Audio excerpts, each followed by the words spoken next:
Olá, tudo bem? Estamos começando o sétimo e último vídeo do estudo do Apocalipse. Para você que está assistindo esse vídeo agora, chegou aqui de paraquedas, deixa eu te falar, tem outros 6 vídeos feitos na sequência. O livro do Apocalipse é uma única profecia. Você precisa entendê-la como um todo. Não é algo simples. Vai requerer de você muito tempo, dedicação. Esse material que eu estou te fornecendo, pelo menos, você vai só ouvir e com o coração muito atento, e talvez com a Bíblia na mão para você ir acompanhando as leituras. Eu estou praticamente há 5 horas, indo para 6 horas direto, produzindo todos os vídeos em sequência. Não vou nem fazer edição de áudio, de vídeo, para que você tenha esse material o mais rápido possível. Tá? Vou inclusive recomendar este livro, A Última Guerra. Esse livro foi escrito por mim há alguns anos, e aqui eu tenho o estudo do Apocalipse, verso por verso, tá? Verso por verso, para você estudar. Vou deixar aqui na descrição do vídeo, tá? O link, caso você queira adquirir esse livro. Eu tenho ele em e-book também, já vai imediatamente para o seu celular. E temos o aplicativo Apocalipse verso por verso, que você pode baixar no Google Play, tá? Ele é gratuito. Pois bem, já deixei a dica, tá? Se você é a primeira vez que está me vendo dentro desse assunto, vá para o primeiro vídeo. E se porventura você já está me acompanhando dos outros 6, vamos dar sequência, pois chegamos no último vídeo. Eu já estou aqui às altas horas da madrugada, esposa dormindo, filhote dormindo, e eu terminando essa série de estudo, com a garganta doendo, e a todo momento eu vou beber uma aguinha, tá bom? Mas vamos lá, para honra e glória do Senhor, concluir esse estudo, tá? E agora esse 7º e último estudo, farei ele de uma maneira bem suave, para que você entenda. Eu quero propor para você o seguinte: para que a gente consiga, mantendo o mesmo tempo, né, que eu tenho feito os outros vídeos, fazer esse também, que você perceba o seguinte: nós terminamos o outro vídeo apontando o início das pragas, tá? E eu quero te situar melhor dessa situação. O que acontece? Vou mostrar o lado do cristão, tá? Que é o mais importante. Houve um momento, no 6º período, em que Deus selou aqueles que foram irrepreensíveis, tá? Aqueles que foram tidos como primícias de Deus e que foi chamado aqui no Apocalipse como 144 mil, tá bom? Aqueles que foram vistos no Monte de Sião junto com o Cordeiro, para cumprir uma última missão. Ainda no 6º período, a besta se levanta.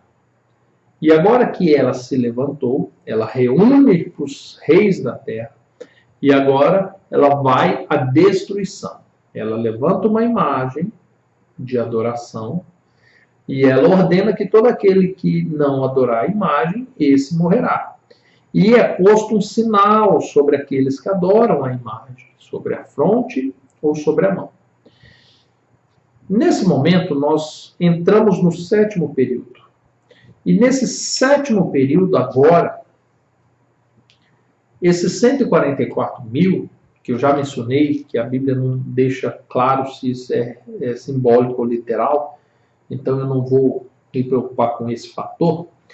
Mas nesse momento agora nós temos que sair ao mundo e pregar a todas as pessoas que é chegado o juízo de Deus e que a grande Babilônia está fadada a cair e que todo aquele que adorar a imagem que a besta está erguendo, esse sofrerá o juízo eterno. Então, nesse momento em que começa essa pregação, eis que as pessoas vão tomando decisões. As pessoas que estavam mornas, elas vão decidindo ser quente ou fria. Eles vão tomando decisões. E a partir do momento que as decisões vão tomando, a besta, de contrapartida, até fogo faz descer do céu, a fim de enganar as pessoas, a fim de induzi-las ao erro. E eis que chega um momento em que no céu é consumado, é terminado a expiação. E nesse momento não existe mais a salvação. Não existe mais arrependimento. O justo continuará se santificando, se aproximando de Deus por meio dos teus atos. E o ímpio continuará na tua iniquidade. Simples assim. Agora existe apenas dois grupos, aqueles que são ímpios e aqueles que foram justificados no sangue do Cordeiro. Nesse momento em que de fato se definiu isso, agora a cerimônia da expiação toma seu rumo. E eis que 7 anjos recebem a missão de derramar na terra as taças da ira do Senhor, ou tocar as suas trombetas. São símbolos diferentes, mas que os seus resultados são iguais. Então eu quero mostrar para você esses contrastes.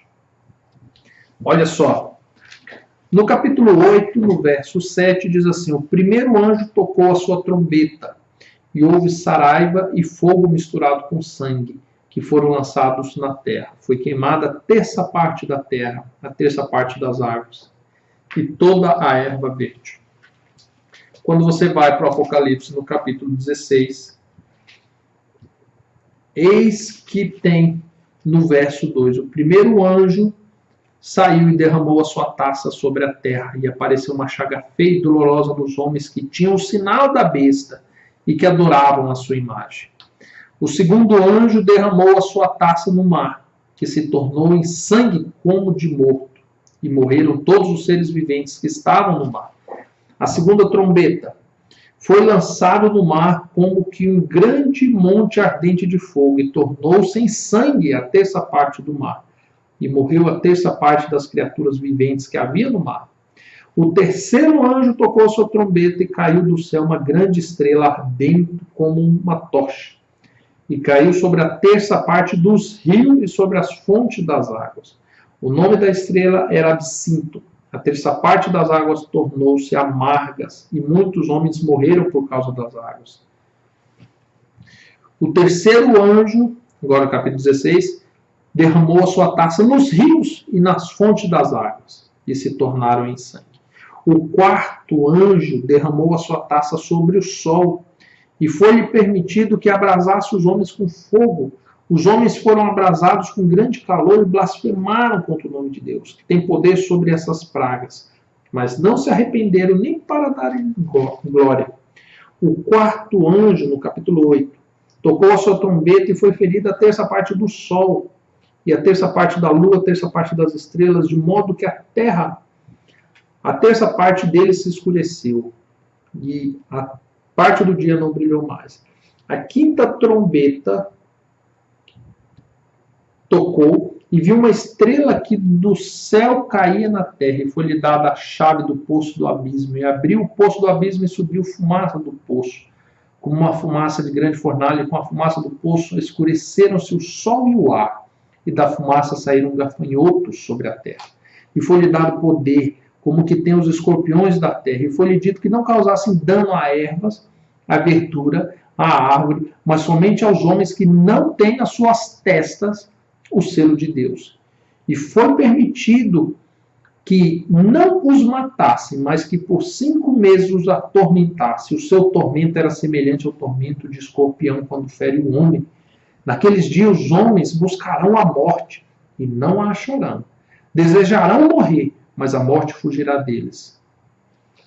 Quando nós vamos aqui para o quinto selo, o quinto anjo derramou a sua taça sobre o trono da besta, e o seu reino se fez tenebroso. Os homens mordiam as suas línguas de dor, e por causa das dores e das suas chagas, blasfemaram contra o Deus do céu e não se arrependeram das suas obras. O sexto anjo derramou a sua taça sobre o grande rio Eufrates, e a sua água secou-se, para que se preparasse o caminho dos reis do Oriente.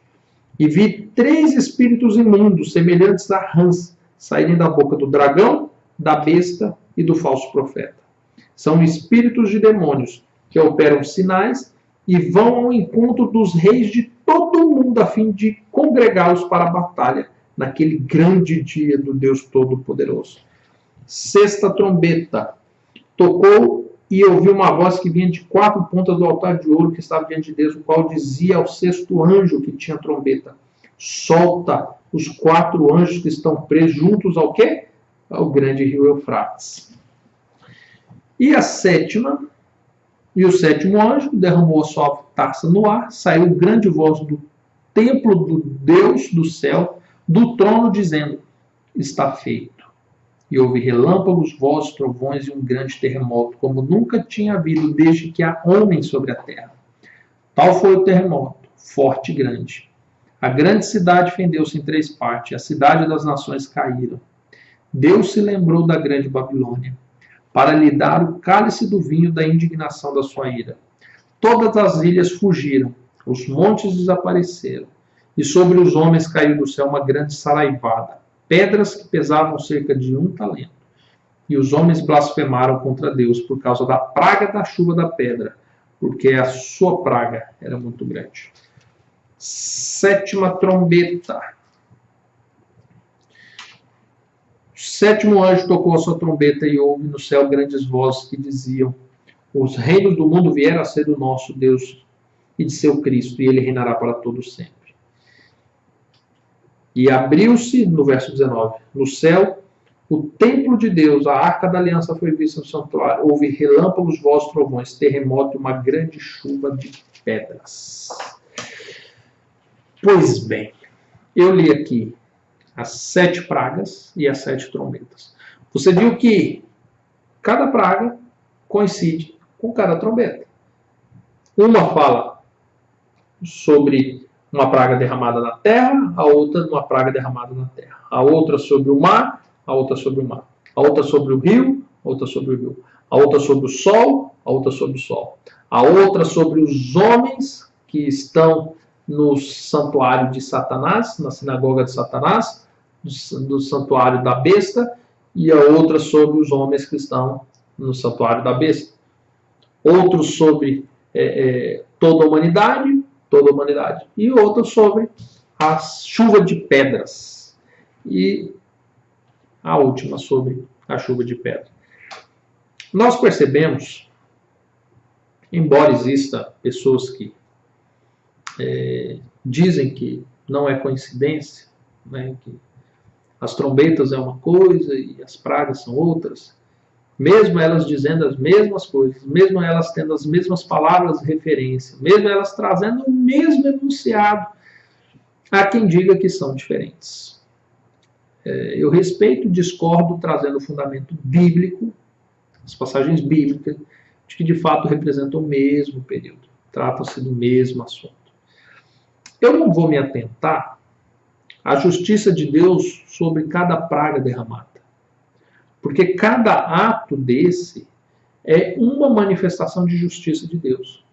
Tanto aqueles que destroem a natureza, aqueles que destroem o mar, aqueles que se corrompem, aqueles que agem de prostituição, aqueles que corrompem a espiritualidade de outras pessoas, aqueles que são participantes da besta nas suas atividades, tá? Aqueles que blasfemam contra Deus. Então, eu não vou trazer o ponto a ponto da justiça referente a isso, tá?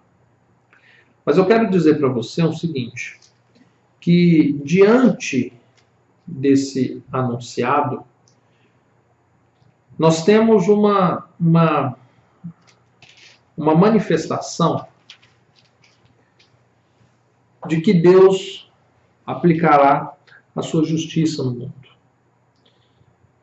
Nós não sabemos ao certo quanto tempo vai durar essas pragas. Nós sabemos é que as pessoas procurarão a morte quando chegar ali na 4ª, 5ª praga. As pessoas procurarão a morte porque não vão estar suportando mais viver. Mas a morte fugirá delas.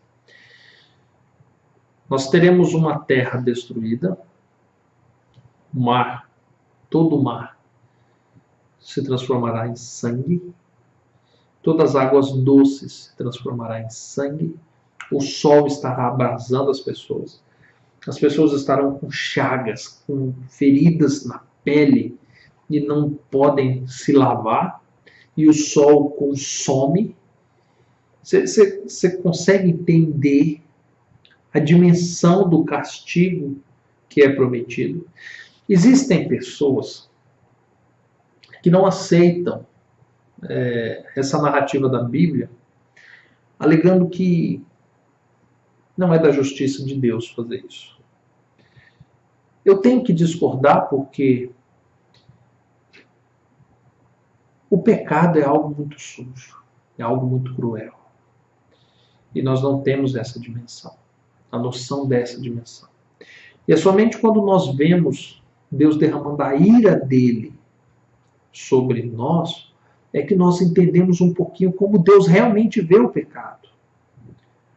Porque todos esses atos de sofrimento, quando você liga o jornal e você vê um pai sendo capaz de matar o filho, a esposa, espancar, sabe, estupradores de criança, e você vê tanta maldade, tanta coisa ruim, que você olha para isso aqui e você vê que é Deus aplicando a sua justiça, num modo que nenhum ser humano gostaria de participar, mas é a justiça de Deus. E quando nós vemos os anjos cantando no capítulo 16, no verso 5, falando assim: justo és tu, ó Senhor. Quando os anjos que presenciaram tudo e vê as pragas caindo e falam assim: Senhor, tu és justo. É porque Deus é justo. E nisso se manifesta a sua justiça. Mas a história segue. Tá? Eu simplesmente dei uma ênfase nisso porque, de fato, existem muitos que desconsideram esse fator. E isso é uma manifestação de justiça de Deus. Há quem diga que Deus é só misericórdia. Deus é só misericórdia, é só amor, é só graça. Deus é justiça também. E olha, na justiça dele encontra-se a misericórdia. Porque é na misericórdia que ele aplica para as vítimas, para aqueles que foram mártires, para aqueles que sofrem, para aqueles que são humilhados. É pela misericórdia que Deus tem sobre esses, é que ele é justo para com os que são opressores. Não tem como você tirar a justiça de um Deus misericordioso. A misericórdia dele é aplicada em contrapartida da injustiça do mundo. E a misericórdia dele só tem valor por causa da justiça dele. Porque a misericórdia dele é o que te traz justiça. Então não tem como você falar que não existe justiça de Deus e falar que ele é misericordioso. Você entende? Eu só queria que isso ficasse bem claro. Quando nós vamos no capítulo 18, nós temos ali a narrativa da lamentação, da murmuração, daqueles que confiaram, daqueles que foram enganados pela Babilônia, pela a besta. E a partir já do capítulo 19, nós temos uma grande notícia. Nós temos no verso 9 dizendo assim: e disse-me, escreve, bem-aventurados aqueles que são chamados à ceia das bordas do Cordeiro. E disse-me ainda, estas são as verdadeiras palavras de Deus.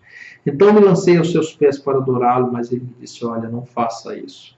Sou conservo teu e do teu irmão, que tem o testemunho de Jesus. Adora a Deus, pois o testemunho de Jesus é o espírito de toda essa profecia. E eu vi o céu aberto, e apareceu um cavalo branco, o seu cavaleiro chamado Fiel e Verdadeiro. Ele julga e peleja com justiça. Os seus olhos eram como chama de fogo, e sobre a sua cabeça havia muitos nomes. Ele tinha um nome escrito, que ninguém sabia senão ele mesmo. Estava vestido com um manto salpicado de sangue, e o nome pelo qual se chama, ele é o Verbo de Deus. Seguiam-lhe os exércitos que estão no céu, em cavalos brancos e vestidos de linho fino, branco e puro. Presta atenção. Aqui agora nós vemos a vinda do Senhor Jesus. Eis que ao se consumar a última praga, eis que agora o santuário está purificado. Eis que agora a iniquidade na terra está extinta. E eis que agora o nosso Senhor vem para nos buscar.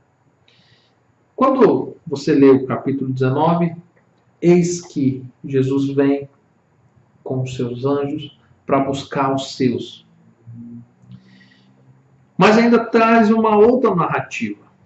Porque aqui é dito o seguinte, que a besta e os reis da terra, se reuniram a fim de tentar guerrear contra Cristo. Mas a besta foi presa, e com ela o falso profeta, que diante dela fizeram sinais, que enganou os que receberam o sinal da besta e os que adoraram a imagem. E os demais foram mortos pela espada que saía da boca do cavaleiro. Ou seja, diante da vinda de Cristo, muitos ainda estarão vivos dos ímpios. Contemplarão o Filho de Deus descendo, conforme ele prometeu. E só então morrerão, quando Cristo de fato pegar agora os teus servos e poder levá-los ao céu. Mas no capítulo 20 ainda traz algumas questões interessantes, porque olha o que diz. Então viu do céu um anjo que tinha a chave do abismo e uma grande cadeia na mão. E ele prendeu o dragão, a antiga serpente, que é o diabo, Satanás, e amarrou por 1000 anos. Lançou-o no abismo, ali o encerrou e selou sobre ele, para que não enganasse mais as nações, até que os 1000 anos se completassem. Depois disso é necessário que seja solto por um pouco de tempo. Vi também tronos, e aos que se assentaram sobre eles foi-lhes dado o poder de julgar.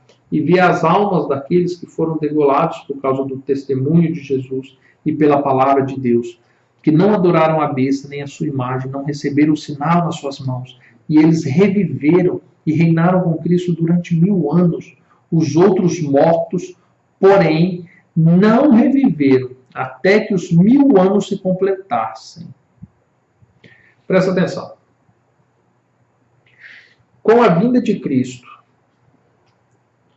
os mortos em Cristo ressuscitam.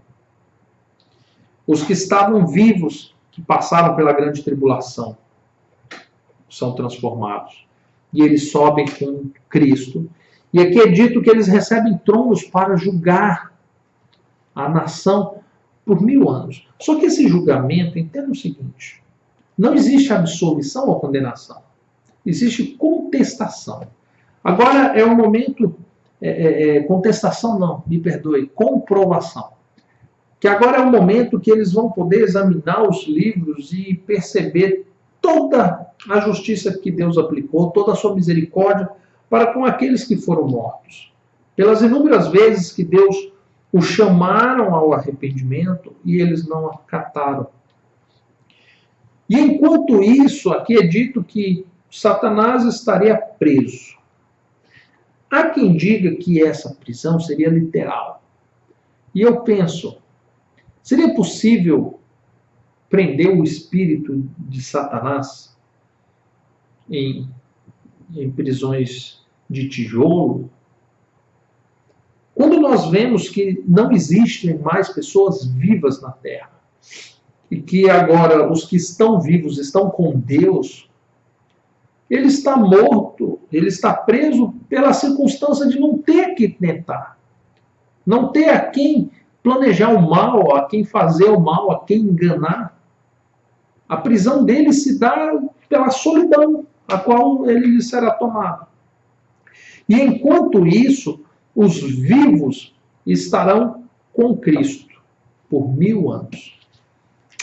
É interessante a questão do tempo, né? A gente hoje vive dando tanto valor aos dias que nós temos, a gente se submete a tanto prazeres há tanto pecado e a gente dá tanto valor a alguns dias que passamos aqui nessa terra. Aqueles que nos dias de hoje estão conseguindo viver mais, chega a 80, 90 anos. Só no céu, diante da presença de Deus, examinando livros, entendendo a justiça, a graça de Cristo. Só esse período serão 1000 anos. Mais de 10 vezes o que alguém pode viver aqui.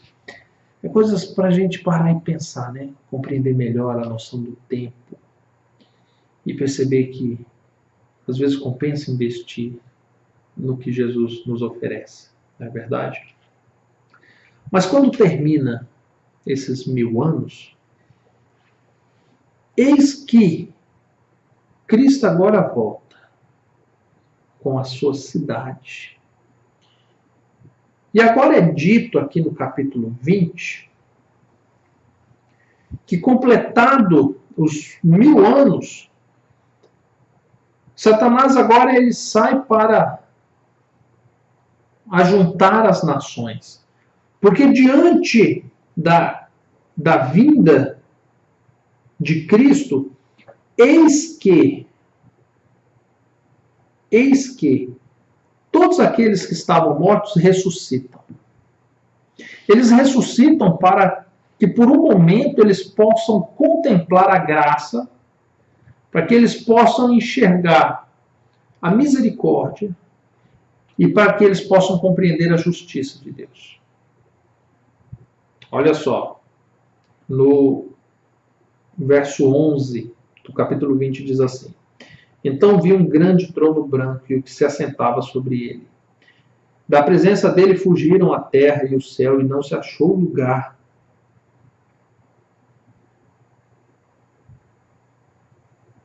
Lugar para eles. E vi os mortos, grandes e pequenos, que estavam diante do trono, e abriram-se livros. Abriu-se o outro livro, que é o livro da vida, e os mortos foram julgados pelas coisas que estavam escritas nos livros, segundo as suas obras. E o mar entregou os mortos que nela havia. E a morte e o além deram os mortos que neles havia. E foram julgados, cada um segundo as suas obras. Então a morte e o inferno foram lançados no lago de fogo. E esta é a segunda morte. E todo aquele que não foi achado inscrito no livro da vida foi lançado no lago de fogo. Nesse momento, Deus, na sua misericórdia, ainda apresenta a sentença àqueles que se perderam. E eles poderão comprovar que Deus é justo. Que se perderam, sim, porque não confiaram em Jesus, porque não creram. E que agora vão receber a condenação eterna. Mas não blasfemando sobre Deus. Não dizendo que ele é mau, ou que é injusto, ou que é mentiroso. Mas comprovando que Deus é justo. E que eles são dignos da condenação que estão recebendo. No capítulo 21 começa a tão sonhada narrativa. Então vi um novo céu e uma nova terra, pois já o primeiro céu e a primeira terra passaram e o mar já não existe. E vi também a cidade santa, Nova Jerusalém, que descia do céu, ataviada como uma noiva para o seu noivo. E ouvi uma grande voz vinda do trono que dizia: Agora o tabernáculo de Deus está com os homens. Deus habitará com eles, e eles serão o seu povo. E o próprio Deus estará com eles, e será o seu Deus. E Deus enxugará dos seus olhos toda lágrima, e não haverá mais morte, nem pranto, nem clamor, nem dor, pois já as primeiras coisas são passadas. Eu acho interessante isso, porque eu acho muito forte quando João ele diz as palavras, né? Ele reproduz em palavras o que o anjo estava dizendo que agora o tabernáculo de Deus estava entre os homens. Deus Ele escolheu habitar a eternidade ao nosso lado. Do lugar que Ele criou para que a gente pudesse habitar, foi o mesmo lugar que nós mentimos, o enganamos, o abandonamos, o desprezamos. E agora Ele dá o seu Filho para morrer por nós e Ele nos restitui esse lugar, Ele nos transforma e Ele faz desse lugar a capital do universo. O Deus que tem milhões de anos, de milhares, o Deus que criou todas as coisas apenas pelo som da sua voz, Ele escolhe a nossa companhia para que Ele habite. Nós temos a descrição da Nova Jerusalém e as medidas dela. Um dia eu vi um teólogo que fez esses cálculos e disse que seria impossível ser literal os números dos cálculos da Nova Jerusalém, porque ultrapassaria a atmosfera. E eu fico pensando, a capital do universo, aonde Deus habitará. Será que essa capital não pode começar na terra e ultrapassar o céu? Não pode ultrapassar as estrelas e a atmosfera? Afinal de contas, não é tão somente o lugar que eu e você vai morar, mas é onde Deus habita. Não é qualquer lugar. Não é qualquer casa. Você entende? E aqui, no capítulo 21 e 22, traz todas essas descrições de que agora nós vivemos em um lugar planejado por Deus, numa terra ampla, onde nem os medrosos, nem os incrédulos, nem os abomináveis, nem homicídios, nem os adúlteros, nem feiticeiros, nem idólatras, nem mentirosos habitarão. Somente aqueles que foram achados no livro do Cordeiro. E neste lugar não haverá mais morte, nem pranto, nem dor, nem clamor nenhum. E ali Deus habitará conosco. E Cristo estará conosco. E ali nós vamos nos reunir, como diz Isaías, de sábado a sábado, a cada lua nova, nós estaremos naquele lugar. Ali é dito que a luz do sol não vai se fazer necessário, embora o sol existirá, mas não vai se fazer necessário porque nós temos a própria glória de Deus que iluminará toda a terra. Fantástico, né?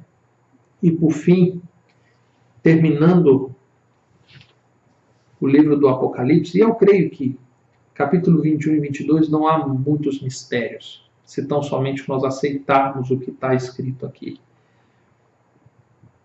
Mas eu quero terminar essas longas horas de estudo do livro do Apocalipse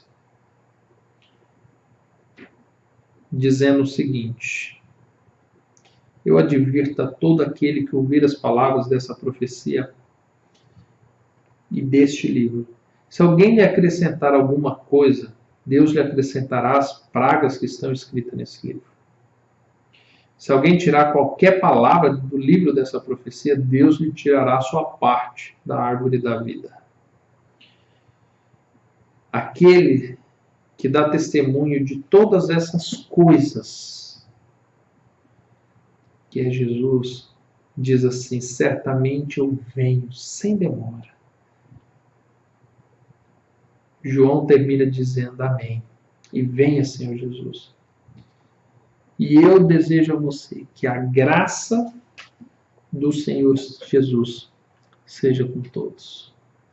E que Deus possa te abençoar. Curta esse vídeo, compartilhe, se inscreva no canal. Que Deus possa te abençoar. Fica com Deus. Até mais. Tchau, tchau.